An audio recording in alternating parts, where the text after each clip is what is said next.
আমরা একটা rule follow করি, সেটা হচ্ছে D R S A B C.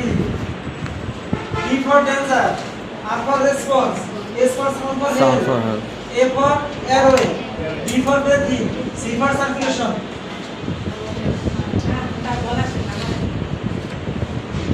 এটা লিখে নিয়ে একটা মানুষ গাড়িতে অ্যাক্সিডেন্ট করছে, হয়বার যে কোনো কিছুই হতে পারে, আরো বিভিন্ন ধরনের অ্যাক্সিডেন্ট হতে পারে।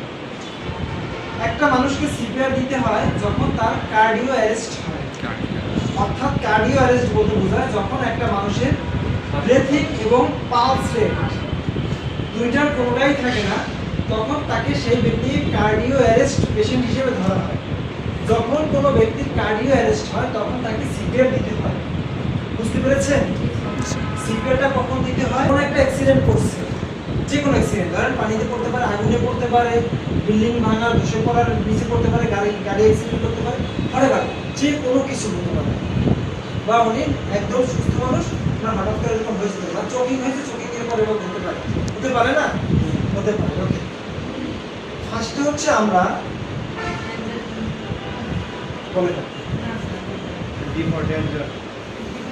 কথা বলতে নিষেধ করেছি আমি আপনাদেরকে। আমরা ব্যক্তিকে বা ক্লায়েন্টকে ডেঞ্জার জোন থেকে সেফ জোনে নিয়ে আসবো, নিয়ে এসে সমতল ভূমিতে শুইয়ে দিব। আমি তার ডান পাশে আমার দুই হাত ধরে বসবো, বসে আমি ওনাকে জিজ্ঞেস করব, মানে ওনার রেসপন্স আছে কিনা। ডি ফর ডেঞ্জার জোন থেকে কিন্তু নিয়ে আসছি, এরপর আর ফর রেসপন্স চেক করবো। ব্যক্তি চেক করবো এভাবে, আপনি কি আমাকে শুনতে পাচ্ছেন? আপনি কি আমাকে দেখতে পাচ্ছেন? আপনি কি আমাকে শুনতে পাচ্ছেন? না, উনি আমাকে শুনতেও পাচ্ছে না, দেখতেও পাচ্ছে না। আমি আশেপাশে sound for S, sound for হেল্পের জন্য মানুষকে ডাকবো। কেউ কি আছেন? কেউ নাই। আমি সাথে সাথে 3.9 ফোন দিব। ফোন লাউডে দেখে ফার্স্টই হচ্ছে ওনার এয়ারওয়ে চেক করবে। এয়ারওয়ে চেক করবে হেড চিন লিফটের মাধ্যমে। যদি মুখে কোনো অবজেক্ট দেখতে পাই আমরা হাত দিয়ে বের করে দেবো, না দেখতে পাই তাহলে এভাবে রেখে দেবো। এরপর হচ্ছে আমরা ব্যক্তির পালস চেক করবো। পালস চেক করবো তার ক্যারোটিড পয়েন্ট, ক্যারোটিড পয়েন্ট আমরা তার পালস পাচ্ছি না। এখন তার আমরা ব্রেথিং চেক করব, লুক লিসেন ফিলের মাধ্যমে। লুক লিসেন ফিলের মাধ্যমে এটা হচ্ছে কানের, আমার কানটা তার নাকের কাছে রাখবো, চোখটা হচ্ছে তার পেটের দিকে রাখবো, যে তার শ্বাস প্রশ্বাস চলছে কিনা বা হার্টবিট আছে কিনা। তারপর হচ্ছে আমি তার এখানে ফিলটা হচ্ছে পেটের উপরে হাত রাখি, যে অনেক সময় চোখে না দেখা গেলেও হাতে অনুভব করা যাবে, বাট আমি ওনার ব্রেথিংও পাচ্ছি না। তার মানে কি, তখনই আমি বুঝে নেবো যে এই পেশেন্টের কার্ডিও অ্যারেস্ট হয়েছে, আমার এই পেশেন্টকে ইমার্জেন্সি সিপিআর দিতে হবে। সিপিআর দেওয়ার প্রথম ধাপই হচ্ছে আমার তাকে হচ্ছে চেস্ট কম্প্রেশন দেওয়া। প্রথম কাজ হচ্ছে চেস্ট কম্প্রেশন দেওয়া, 15 সেকেন্ডে 30 বার। আমি আমার দুর্বল হাতটি নিচে রাখবো, সবল হাতটি উপরে রাখবো, উপরে রেখে এভাবে লক করে নেব।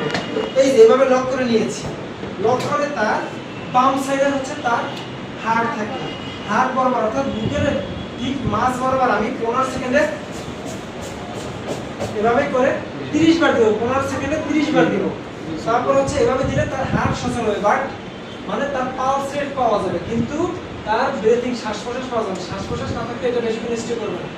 এর জন্য তাকে আমরা two rescue breath, mouth to mouth, two rescue breath, অর্থাৎ তার মুখে আমি দুইবার কৃত্রিম শ্বাস প্রশ্বাস দিব, অর্থাৎ আমি নিজে শ্বাস করব।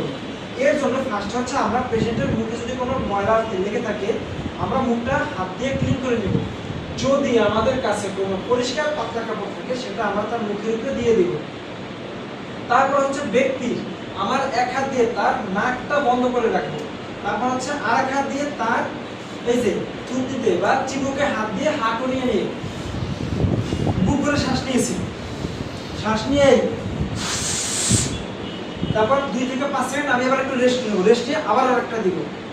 এরপরও যদি ব্যক্তির কোনোভাবে ব্রেথিং বা পালস রেট যদি ফিরে না আসে, আমাদের এই কাজগুলো পর্যায়ক্রমে আমরা চালিয়ে যাব যতক্ষণ না পর্যন্ত আমি নিজে ক্লান্ত না হব এবং রেস্কিউ টিম না আসবে।